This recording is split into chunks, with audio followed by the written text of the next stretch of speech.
Hi, my name is Kira and I specialize in high-end brands analyzing what's going on in the market.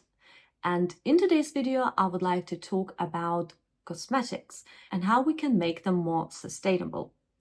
A potential answer lies within one of the WGSN reports from 2024, and it is plant milking. If you don't know what plant milking is, don't worry, I will explain it in a minute. But before I do that, I want to show you something. The other day, I went on the Good Shopping Guide website. What they do is basically they score how ethical brands are, and they score them on a number of points.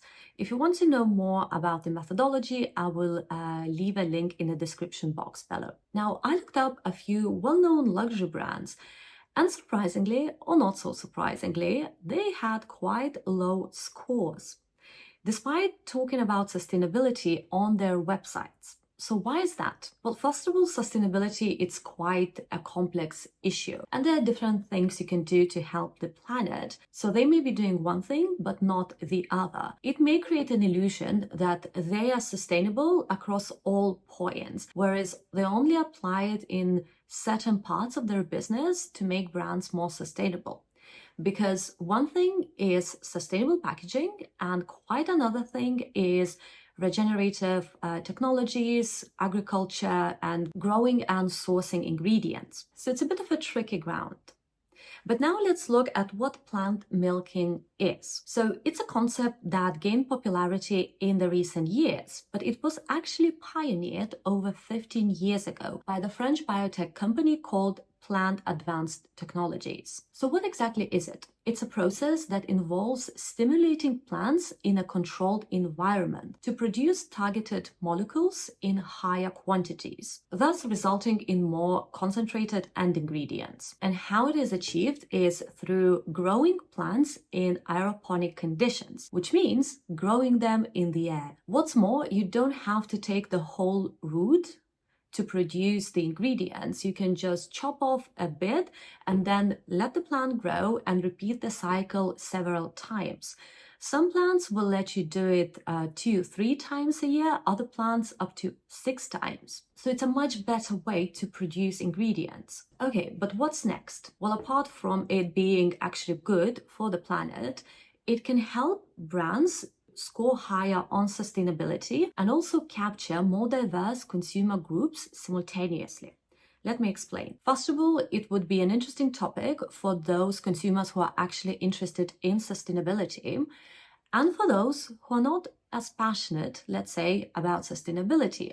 The selling point here can be the higher potency of the product. Because the concentration of the key ingredients is higher, it may produce more potent results. And for those consumers who are interested in traceability, these ingredients can actually be traceable from seed to the product, so they know where their ingredients come from and how they were grown. And why is it important for high-end brands in particular? Well, as noted by Kapferer in his book on luxury strategy, luxury brands act as societal educators, justifying their high prices by embodying values beyond mere consumption, showing that there is more to the brand than mere consumption. And this elevation of brand status creates a halo effect, making consumers feel as part of a cause, not just mindless shoppers. Individuals who perceive themselves as responsible and informed decision makers. Okay, but how can brands educate consumers? Well, there are a number of ways they can do that. Brands can share educational content by discussing topics such as climate change and environmental issues, also offering behind-the-scenes glimpses and inviting experts. A lot of things can be done on social media. Also throwing in a good story behind the product. For instance, brands can explain the benefits of regenerative agriculture and the reasons behind their investment in it, at the same time clarifying why sustainable products carry a higher price tag. It's usually quite expensive to be sustainable. Why is it important to educate the consumer?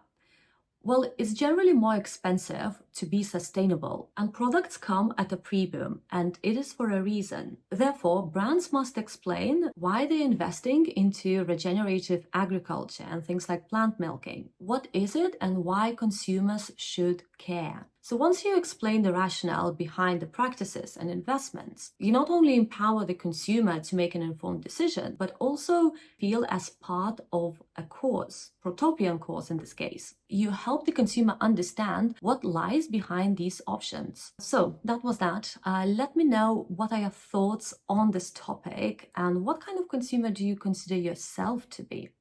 And also, if you would like to know more about the high-end market, check out the description link below.